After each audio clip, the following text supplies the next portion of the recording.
नमस्कार मेरे प्यारे बच्चों। जैसे हमने पार्ट 1 पार्ट 2 पढ़ा था, आज हम पार्ट 3 पढ़ेंगे जिसमें हम टीपू सुल्तान के बारे में जानेंगे। आइए देखते हैं टीपू सुल्तान की हिस्ट्री। गए अंततः इन टकरावों की परिणति प्लासी के प्रसिद्ध युद्ध के रूप में हुई। तो अब एक चीज़ आपको क्लियर हो गई होगी कि आखिर प्लासी का युद्ध हुआ क्यों था। तो उसकी वजह यही थी कि ईस्ट इंडिया कंपनी और बंगाल के नवाबों के बीच जो टकराव हुआ, उसी वजह से प्लासी का युद्ध हुआ। तो अब हम जानेंगे कि प्लासी का युद्ध क्यों हुआ। यहाँ पे लिखा हुआ है कठपुतली।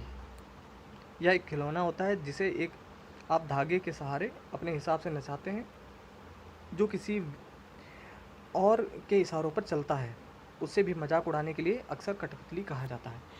तो ठीक है, प्लासी का युद्ध क्या था और बहुत ज़्यादा इम्पॉर्टेंट है।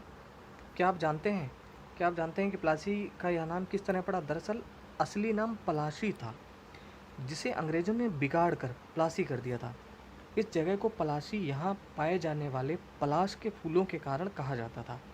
पलाश के खूबसूरत लाल फूलों से गुलाल बनाया जाता है, जिसका होली पर इस्तेमाल होता है। ओके, चलिए, तो ये भी जान लिया कि भाई प्लासी नाम कहाँ से पड़ा।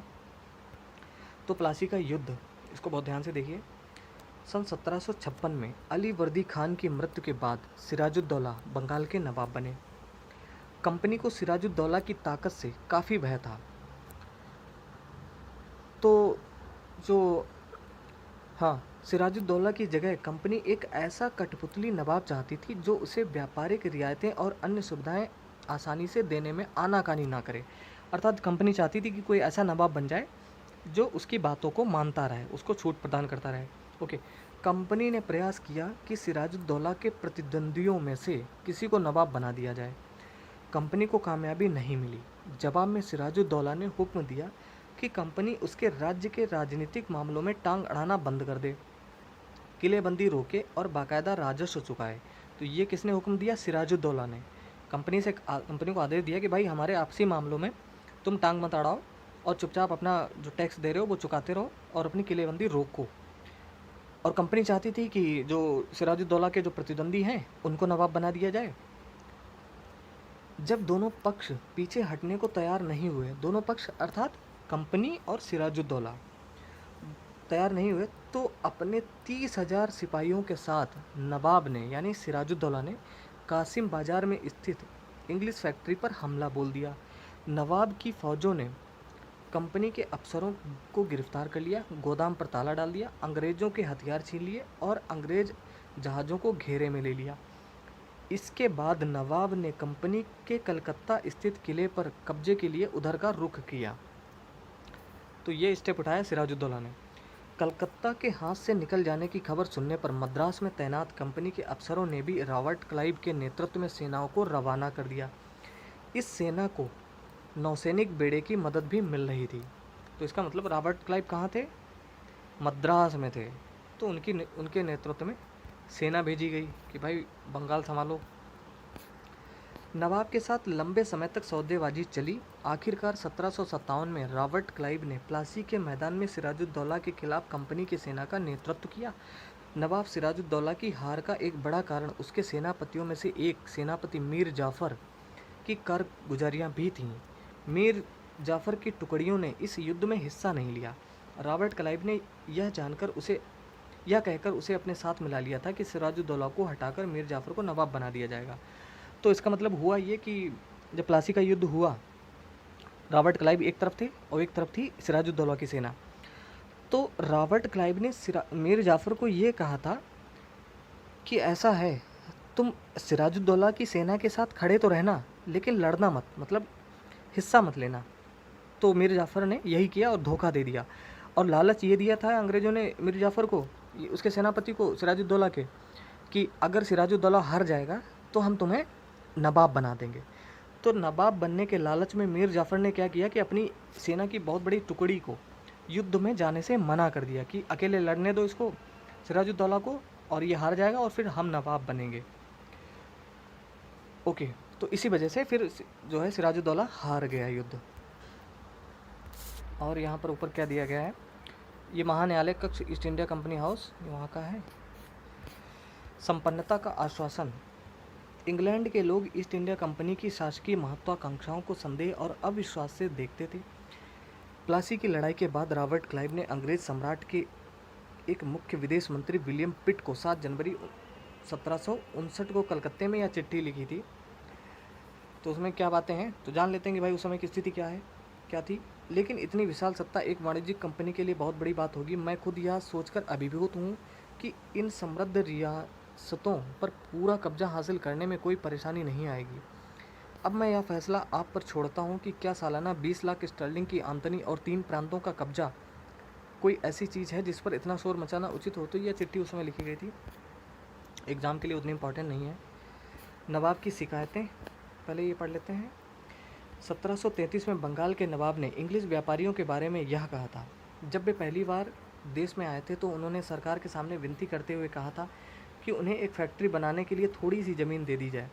उन्हें वह ज़मीन तो मिल गई, पर उन्होंने तो वहाँ बहुत मजबूत किला ही खड़ा कर डाला। इसके चारों तरफ गड्ढे बना दिए जो नदी से जुड़ते हैं। दीवारों पर उन्होंने न जाने कितनी तोपें तैनात कर दी। उन्होंने बहुत सारे सौदागरों और अन्य लोगों को अपने मातहत रहने के लिए तैयार कर लिया है और वह 1 लाख रुपए राजस्व वसूल कर रहे हैं। वे असंख्य औरतों और मर्दों को उनके ही देश में गुलाम बनाकर लूट खसोट रहे हैं। तो ये नवाब की शिकायतें थीं। प्लासी की जंग इसलिए महत्वपूर्ण मानी जाती है क्योंकि भारत में यह कंपनी की पहली बड़ी जीत थी। प्लासी की जंग के बाद सिराजुद्दौला को मार दिया गया और मीर जाफ़र नवाब बना। तो जैसा कि उन्होंने कहा था अंग्रेज़ों ने कि सिराजुद्दौला को मार के उसको हराने के बाद हम मीर जाफ़र तुमको नवाब बना देंगे, तो फिर उन्होंने मीर जाफ़र को नवाब बना दिया। कंपनी अभी भी शासन की जिम्मेदारी संभालने को तैयार नहीं थी। उसका मूल उद्देश्य तो व्यापार को फैलाना था। अगर यह काम स्थानीय शासकों की मदद से बिना लड़ाई लड़े ही किया जा सकता था तो किसी राज्य को सीधे अपने कब्जे में लेने की क्या ज़रूरत थी। तो इसी वजह से अंग्रेज़ों ने क्या किया कि उस सत्ता को अपने हाथ में नहीं लिया, उसने मीर जाफ़र को ही बना दिया नवाब और राजस्व मुक्त होकर अपना व्यापार करने लगी। जल्द ही कंपनी को एहसास होने लगा कि यह रास्ता भी आसान नहीं है। कठपुतली नवाब भी हमेशा कंपनी के इशारों पर नहीं चलते थे। आखिरकार उन्हें भी तो अपनी प्रजा की नज़र में सम्मान और संप्रभुता का दिखावा करना पड़ता था। तो फिर कंपनी क्या करती? जब मीर जाफ़र ने कंपनी का विरोध किया तो कंपनी ने उसे हटाकर मीर कासिम को नवाब बना दिया। जब मीर कासिम परेशान करने लगा तो बक्सर की लड़ाई 1764 में उसको भी हारना पड़ा। तो दूसरा युद्ध जो है प्लासी के युद्ध के बाद 1764 में बक्सर का युद्ध हुआ था, तो वो भी हार गए। उसे बंगाल से बाहर कर दिया गया। किसको? मीर कासिम को। और मीर जाफ़र को दोबारा नवाब बनाया गया। अब नवाब को हर महीने 5 लाख रुपए कंपनी को चुकाने थे। तो उस समय 5 लाख रुपए बहुत बड़ी रकम होती थी। कंपनी अपने सैनिक खर्चों से निपटने, व्यापारिक ज़रूरतों तथा अन्य खर्चों को पूरा करने के लिए और पैसा चाहती थी। कंपनी और ज़्यादा इलाके और ज़्यादा कमाई चाहती थी। 1765 में जब मीर जाफ़र की मृत्यु हुई तब तक कंपनी के इरादे बदल चुके थे। कठपुतली नवाबों के साथ अपने खराब अनुभवों को देखते हुए क्लाइव ने ऐलान किया कि अब हमें खुद ही नवाब बनना पड़ेगा। तो ये बहुत बड़ा डिसीजन था उस समय। आखिरकार 1765 में मुग़ल सम्राट ने कंपनी को ही बंगाल प्रांत का दीवान नियुक्त कर दिया। किसने? मुग़ल सम्राट ने। और ये दीवानी किसने सौंपी थी? शाह आलम द्वितीय ने। ठीक है। दीवानी मिलने के कारण कंपनी को बंगाल के विशाल राजस्व संसाधनों पर नियंत्रण मिल गया। तो अब तो पूरा अधिकार इन्हीं को मिल गया था राजस्व वसूलने का ही। इस तरह कंपनी की एक पुरानी समस्या हल हो गई। 18वीं सदी की शुरुआत से ही भारत के साथ उसका व्यापार बढ़ता जा रहा था, लेकिन उसे भारत में ज़्यादातर चीज़ें ब्रिटेन से लाए गए सोने और चांदी के बदले में खरीदनी पड़ती थीं। इसकी वजह से ये भी उस समय ब्रिटेन के पास भारत में बेचने के लिए कोई चीज़ नहीं थी। प्लासी की जंग के बाद ब्रिटेन से सोने की निकासी कम होने लगी और बंगाल की दीवानी मिलने के बाद तो ब्रिटेन से सोना लाने की ज़रूरत ही नहीं रही। तो सोना लाने की ज़रूरत इसलिए नहीं रही ब्रिटेन से क्योंकि जब राजस्व वसूल करने लगे तो उसी राजस्व से जो रकम इकट्ठी होती थी उसी से चीज़ें वो खरीद लेते थे। ओके, अब भारत से होने वाली आमदनी के सहारे ही कंपनी अपने खर्चे चला सकती थी। इस कमाई से कंपनी भारत में सूती और रेशमी कपड़ा खरीद सकती थी, अपनी फ़ौजों को संभाल सकती थी और कलकत्ते में किले और दफ्तरों के निर्माण की लागत उठा सकती थी। कंपनी के अफसर नवाब बन बैठे। कंपनी के अफसर नवाब बन बैठे। तो दोस्तों ये चैप्टर काफ़ी इंपॉर्टेंट है, इसको पूरा ध्यान से देख लिए। नवाब बनने का क्या मतलब था? इसका एक मतलब तो यही था कि कंपनी के पास अब सत्ता और ताकत थी, लेकिन इसके कुछ और फ़ायदे भी थे। कंपनी का हर कर्मचारी नवाबों की तरह जीने के ख्वाब देखने लगा था। प्लासी के युद्ध के बाद बंगाल के असली नवाबों को इस बात के लिए बाध्य कर दिया गया कि वे कंपनी के अफसरों को निजी तोहफे के तौर पर ज़मीन और बहुत सारा पैसा दें। खुद रॉबर्ट क्लाइव ने ही भारत में बेहिसाब दौलत जमा कर ली थी। 1743 में जब वह इंग्लैंड से मद्रास, यानी जो चेन्नई है, 1743 में वह इंग्लैंड से मद्रास आया था तो उसकी उम्र 18 साल थी। 1767 में जब वह 2 बार गवर्नर बनने के बाद हमेशा के लिए भारत से रवाना हुआ तो यहाँ उसकी दौलत 4,01,102 पाउंड के बराबर थी उस समय, यानी बहुत बड़ी रकम थी। दिलचस्प बात यह है कि गवर्नर के अपने दूसरे कार्यकाल में उसे कंपनी के भीतर फैले भ्रष्टाचार को खत्म करने का काम सौंपा गया था, यानी खुद ही भ्रष्टाचार कर रहे थे और उनको काम भी सौंपा गया था भ्रष्टाचार खत्म करने का। लेकिन 1772 में ब्रिटिश संसद ने उसे खुद भ्रष्टाचार के आरोपों पर अपनी सफाई देनी पड़ी। सफाई इसलिए देनी पड़ी क्योंकि इन्होंने उसी के साथ धोखा किया था। सरकार को उसकी अकूत संपत्ति के स्रोत संदेहास्पद लग रहे थे। उसे भ्रष्टाचार आरोपों से तो बरी कर दिया गया, लेकिन 1774 में उसने आत्महत्या कर ली। कंपनी के सभी अफसर क्लाइव की तरह दौलत इकट्ठा नहीं कर पाए। बहुत सारी बीमारियों और लड़ाइयों के कारण कम उम्र में ही मौत का निवाला बन गए। इसके अलावा उन सभी को भ्रष्ट और बेईमान मानना भी सही नहीं होगा। उनमें से बहुत सारे अफसर साधारण परिवारों से आए थे। उनकी सबसे बड़ी इच्छा बस यही थी कि वे भारत में ठीक ठाक पैसा कमाएं और ब्रिटेन लौटकर आराम की ज़िंदगी बसर करें। जो जीते जी धन दौलत लेकर वापस लौट गए, उन्होंने वहाँ आलीशान जीवन जिया। उन्हें वहाँ के लोग नवाब कहते थे। यह भारतीय शब्द नवाब का ही अंग्रेजी संस्करण बन गया। उन्हें लोग अक्सर नए अमीरी और सामाजिक हैसियत में रातों रात ऊपर आने वाले लोगों के रूप में देखते थे। नाटकों और कार्टूनों में उनका मजाक उड़ाया जाता था, वहाँ पर मतलब ब्रिटेन में ही। अब है कंपनी का फैलता शासन। उससे पहले ये देख लेते क्या है।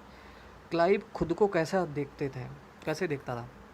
संसद की एक समिति के सामने सुनवाई के दौरान क्लाइव ने कहा था कि प्लासी की लड़ाई के बाद उसने ज़बरदस्त संयम का परिचय दिया। आइए देखें उसने क्या कहा था। उस स्थिति की कल्पना कीजिए जहां प्लासी की जीत ने मुझे लाखड़ा कर दिया था। एक ताकतवर राजा मेरे इशारे पर चल रहा था।